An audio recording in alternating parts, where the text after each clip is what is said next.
ఇక తమిళనాడు అసెంబ్లీలో విశ్వాస పరీక్ష నెగ్గారు సీఎం విజయ్. 144 అంటే 144 మంది ఎమ్మెల్యేలు విజయ్ ప్రభుత్వానికి అనుకూలంగా ఓటేశారు.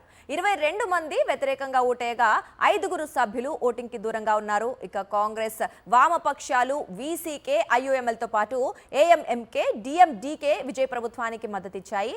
ఇక అన్నా డిఎంకే రెబల్ వర్గానికి చెందిన 25 మంది ఎమ్మెల్యేలు విజయ్ సర్కార్ కు అనుకూలంగా ఓటేశారు. ఇక దీంతో 144 మంది సభ్యుల భారీ మద్దతుతో బల పరీక్షలో విజయం సాధించారు ముఖ్యమంత్రి విజయ్. విశ్వాస పరీక్షపై ఓటింగ్ కి ముందే డిఎంకే సభ నుంచి వాకౌట్ చేసింది. ఇక అన్నా డిఎంకే, పళనిస్వామి వర్గం ప్రభుత్వానికి వ్యతిరేకంగా ఓటేయగా పీఎంకే, బీజేపీ ఓటింగ్ కి దూరంగా ఉన్నాయి. எவர் மீதும் வெறுப்பு காட்டும் அரசு அல்ல, எல்லோரையும் விரும்பும் அரசு. மக்களே முக்கியம், மக்கள் நலன் மட்டுமே முக்கியம். அதுவே எங்கள் ஒரே நிலைப்பாடு. எனவே மனசாட்சி உள்ள மக்களாட்சிக்கு ஆதரவளித்த அனைவருக்கும் மீண்டும் என்னுடைய நன்றியை தெரிவித்துக் கொள்கிறேன். ఇక ఇదే అంశంపై మరిన్ని అప్డేట్స్ మా ఎగ్జిక్యూటివ్ ఎడిటర్ ఇస్మాయిల్ అందిస్తారు. ఇస్మాయిల్, చెప్పండి, తమిళనాడులో 5 ఏళ్ల పాటు సుస్థిర ప్రభుత్వం కొనసాగుతుందంటారా? డెఫినెట్గా ఇప్పుడే థ్యాంక్స్ చెప్తూ విజయ్ మక్కలే ముఖ్యం అనేటువంటి ఒక పదాన్ని వాడారు. అంటే ప్రజలే ముఖ్యము అనేటువంటిది ఆయన చెప్పినటువంటి ఒక థ్యాంక్స్ గివింగ్లో ఆయన చెప్పినటువంటి ఒక మాట. అంటే ఓవరాల్గా చూసుకుంటే ప్రజలు ఆయనకు 35% వరకు ఓటింగ్ ఇచ్చారు, కాబట్టి మేము సపోర్ట్ చేస్తున్నాము అనేటువంటిది చాలా పార్టీలు చెప్తున్నటువంటి మాట. ఈరోజు ఒక విధంగా చూసుకోవాలంటే వారం రోజుల క్రితం గత బుధవారం మనం చూసుకుంటే తొలిసారిగా ఎప్పుడైతే విజయ్ తన ప్రభుత్వాన్ని ఏర్పాటు చేస్తారని గవర్నర్ దగ్గరికి వెళ్ళారో ఆయనకు కేవలం 106 మంది ఎమ్మెల్యేలు, 107 మంది ఎమ్మెల్యేల మద్దతు మాత్రమే ఉంది. ఆ తర్వాత కాంగ్రెస్ వచ్చి చేరింది. కాంగ్రెస్ కలుపుకున్న 112 వరకే. కానీ వారం రోజుల తర్వాత తమిళనాడు రాజకీయాలు పూర్తిగా మారిపోయాయి. ఈరోజు ఆయన బల పరీక్షలో 144 సీట్లతో ఓట్లతో ఆయన గెలిచారు. ఆయనకు వ్యతిరేకంగా కేవలం 22 ఓట్లు మాత్రమే వచ్చాయి. డిఎంకే పూర్తిగా ఈ మొత్తం బల పరీక్ష ఓటింగ్ను బహిష్కరించింది, వాకౌట్ చేసి వెళ్ళిపోయింది. బట్ ఒక విధంగా చూసుకోవాలంటే ఏఐడిఎంకే ఏదైతుందో ఏఐడిఎంకేలో చాలా స్పష్టంగా ఒక షణ్ముఖ వర్గం, అదేవిధంగా పళనిస్వామి వర్గం ఏదైతే కనిపిస్తుందో ఆ చీలిక అనేటువంటిది విజయ్ సర్కారుకు ఒక ఇన్సూరెన్స్ ఇచ్చింది. ఈ గవర్నమెంట్ నెక్స్ట్ 5 ఇయర్స్ కంటిన్యూ అవుతుంది అనేటువంటి ఒక ఇన్సూరెన్స్ పాలసీని ఈరోజు ఏఐడిఎంకే చీలిక వర్గం ఇచ్చింది అనేటువంటిది చాలా స్పష్టంగా అర్థమవుతుంది. గవర్నమెంట్కు మెజారిటీ ఉంది, కావాల్సినటువంటి ఏదైతే మ్యాజిక్ ఫిగర్ కంటే కూడా ఎక్కువ నంబర్ ఇక్కడికి వచ్చింది. 144 నంబర్ అనేటువంటిది నిజంగానే ఒక బలమైన నంబర్గా చూడాలి. వ్యతిరేకంగా కేవలం 22 మంది చేశారు, 5గురు తటస్థంగా ఉన్నారు.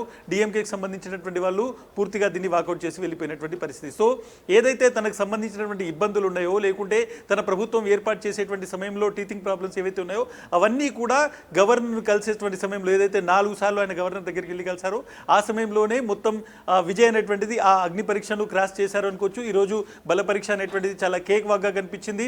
చాలా స్పష్టంగా ఏఐడిఎంకేలో ఒక చీలిక కనిపిస్తుంది. అసెంబ్లీ సాక్షిగా కూడా ఈరోజు చాలా స్పష్టంగా అది అర్థమైపోయింది. దాదాపు 24-25 మంది ఎమ్మెల్యేలు పూర్తిగా విజయ్కు మద్దతు ఇస్తున్నటువంటి సిచ్యువేషన్. సో ఆ పార్టీకల్లో చీలిక ఏమైనా రాబోతుందా అనేటువంటిది కూడా మనం చూడాలి. అంటే 2 వర్గాలుగా విడిపోతుందా, ఒక వర్గం పూర్తిగా పార్టీని బయటకు వచ్చి పార్టీని హస్తగతం చేసుకుంటుందా అనేటువంటి చర్చ ఇప్పుడు తమిళనాడు రాజకీయాల్లో చాలా స్పష్టంగా అర్థమవుతుంది. సో డెఫినెట్గా ఒక సుస్థిరమైనటువంటి గవర్నమెంట్ ఇప్పుడు విజయ్ చేతిలో కనిపిస్తుంది. సో విజయ్ గవర్నమెంట్కు ఇప్పుడు ఏమీ ఢోకా లేదు అనేటువంటిది ఈరోజు బల పరీక్ష ద్వారా తేలిపోయింది. దుర్గా, రైట్. అయితే 144 మంది ఎమ్మెల్యేల్లో ఇప్పుడు ప్రస్తుతం టీవీకేకి 106 చెందిన వాళ్ళు ఉన్నారు ఎమ్మెల్యేలు. అయితే మిగిలిన వారు ఎవరైతే ఉన్నారో వారి మద్దతు ఏ ప్రాతిపదికన వీళ్ళకి కొనసాగుతుందని మీరు అనుకుంటున్నారు? బట్ డెఫినెట్గా ఇప్పటివరకు చూసుకుంటే కాంగ్రెస్ బేషరతుగా మద్దతు ఇచ్చింది. కాంగ్రెస్ పార్టీ తర్వాత కమ్యూనిస్టులు ఇచ్చారు. కమ్యూనిస్టులు వాళ్ళు మేము ఇప్పుడు ప్రభుత్వం ఏర్పాటు చేయాలి కాబట్టి మద్దతు ఇస్తున్నామనేటువంటి మాట ముందు వాడారు. ఆ తర్వాత మేము బేషరతుగా ఇస్తున్నామనేటువంటి చెప్పారు. తర్వాత మనం చూడు వీసీకే పార్టీ కొంత ఇబ్బంది పెట్టింది అనేటువంటి చర్చ జరిగింది. బట్ వీసీకేకి సంబంధించి కూడా మద్దతు వచ్చింది. ఐయుఎంఎల్ చాలా కాలంగా డిఎంకేతో ఉన్నటువంటి పార్టీ. అటు కేరళలో ఐయుఎంఎల్ అదేవిధంగా కాంగ్రెస్ కలిసి గవర్నమెంట్ ఏర్పాటు చేశాయి కాబట్టి కాంగ్రెస్కు ఇండియన్ ముస్లిం లీగ్కు కొంత వాళ్ళిద్దరికీ ఒక కెమిస్ట్రీ ఉంది కాబట్టి వాళ్ళు కూడా కంటిన్యూ అయ్యేటువంటి అవకాశం ఉంది. కొంత మంత్రి పదవులు ఇవన్నీ కూడా పంపకాలనేటువంటి ఇష్యూ ఉంది. బట్ ఏఐడిఎంకే అనేటువంటిది కొత్తగా మద్దతు ఇవ్వడము, ఒక వర్గం చీలి బయటికి రావడం అనేటువంటిది ఒక పెద్ద రాజకీయంగా చూడాలి. భవిష్యత్తులో ఏఐడిఎంకే అనేటువంటిది దాని అస్తిత్వం ఎలా ఉండబోతోంది, పళనిస్వామి ఆ పార్టీని సర్వైవ్ చేయగలుగుతారా? ముఖ్యంగా ఏదైతే తమిళనాడు రాజకీయాల్లో మనం చూసుకుంటే డిఎంకే వర్సెస్ ఏడిఎంకే ఉండే, ఇప్పుడు ఒక కొత్త ఫోర్స్ వచ్చింది, ప్రభుత్వాన్ని ఏర్పాటు చేసింది. టీవీకే అనేటువంటి పార్టీ ఏఐడిఎంకేలో ఒక చీలిక వర్గాన్ని తనతో తీసుకుంటుంది అనేటువంటి చాలా స్పష్టంగా అర్థమవుతుంది. వస్తున్నది వేలుస్వామి లేకుంటే అక్కడ నుంచి వస్తున్నటువంటి షణ్ముఖము మాత్రమే కాదు, ఒక పార్టీకి సంబంధించినటువంటి ఒక పెద్ద చంక్ ఆఫ్ ఎమ్మెల్యేస్ వచ్చి టీవీకేతో కలుస్తున్నారు కాబట్టి ఇప్పుడు ఏఐడిఎంకే యొక్క సర్వైవల్ కావచ్చు, దాని ఉనికి కావచ్చు పూర్తిగా ప్రమాదకరంలో ఉంది. సో రాబోయేటువంటి భవిష్యత్తు రాజకీయాల్లో టీవీకే వర్సెస్ డిఎంకేగా ఉంటుంది. ఉదయనిధి స్టాలిన్ వర్సెస్ విజయ్ అనేటువంటి పాలిటిక్స్ తమిళనాడులో రాబోతున్నాయి అనేటువంటిది నిన్న ఈరోజు అసెంబ్లీలో కనిపించినటువంటి ఒక పిక్చర్గా ఉంటుంది. మిగిలినటువంటి చిన్న పార్టీలు ఏవైతే ఉన్నాయో, అది ఐయుఎంఎల్ కావచ్చు, కాంగ్రెస్ కావచ్చు, సిపిఎం కావచ్చు, లేదంటే వీసీ కావచ్చు, ఇవన్నీ కూడా మద్దతు కీలకంగా ఉండింది. బట్ ఒకవేళ ఏఐడిఎంకే వర్గం పూర్తిగా చీలి వస్తే మాత్రం వీళ్ళ అవసరం కూడా విజయ్కి ఉండేటువంటి అవకాశం లేదు. దుర్గా, ఓహో, అయితే ఒక విషయం అందరికీ ఒక డౌట్ ఏంటి అంటే, ఇప్పుడు అన్నా డిఎంకేలో చీలిక షణ్ముఖ వర్గం ఉంది, టీవీలో విలీనం అవుతుందా అనేది డౌట్ ఉంది. అవుతుందంటారా? అవకాశాలు ఉన్నాయి ఏమైనా? బట్ డెఫినెట్గా ఇప్పుడున్నటువంటి సిచ్యువేషన్లో ఆన్ ఫ్లోర్ డైరెక్ట్గా స్పీకర్ అలో చేశారు మాట్లాడడానికి. చీలిక వర్గంకి సంబంధించినటువంటి నాయకులు మాట్లాడడానికి అలో చేశారు. పళనిస్వామి అబ్జెక్షన్ చేశారు.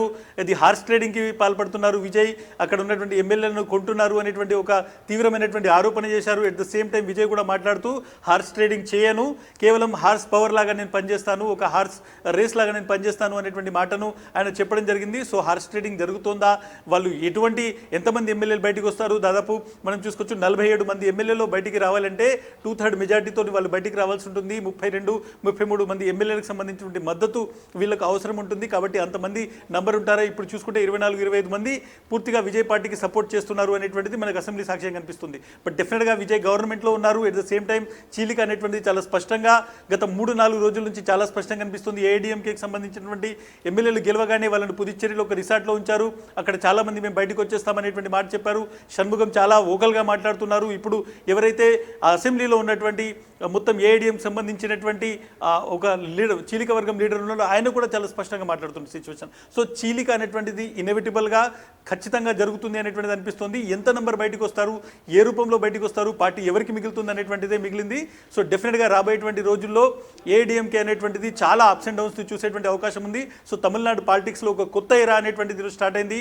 విజయ్ సర్కార్ అనేటువంటిది ఈరోజు పూర్తిగా ఒక కాన్ఫిడెన్స్తోని పూర్తిగా బయటకు వచ్చినటువంటి సిచ్యువేషన్. ఈ నేపథ్యంలో ఏం జరుగుతుంది ఏఐడిఎంకేలో అనేటువంటిది కూడా 2-3 రోజుల్లో క్లారిటీ వచ్చేటువంటి అవకాశం కనిపిస్తుంది. రైట్. అయితే మరోవైపు డిఎంకే వాకౌట్ చేస్తూ విజయ్ మీద తీవ్ర విమర్శలు కూడా చేసింది. దీన్ని ఎలా చూడాలంటారు? బట్ డెఫినెట్గా ఒక స్పష్టమైనటువంటి ఒక క్లియర్ కట్ ఒక సినారియో కనిపిస్తుంది తమిళనాడులో. విజయ్కు వ్యతిరేకంగా ప్రతిపక్షంగా డిఎంకే ప్లస్ అనేటువంటిది ఉండబోతుంది అనేటువంటి చాలా స్పష్టమవుతుంది. సో డెఫినెట్గా డిఎంకే చాలా వరకు చివరి క్షణం వరకు కూడా ప్రయత్నించింది. అవసరమైతే తనకు సంబంధించినటువంటి చిరకాల శత్రువు ఎవరైతే ఉన్నారో ఏఐడిఎంకేను కూడా మేము అధికారంలోకి తీసుకురావడానికి సిద్ధంగా ఉన్నాం, కానీ విజయ్కు అధికారం రాకుండా మేము అడ్డుకుంటామనేటువంటి ఒక ప్రయత్నం చేసింది.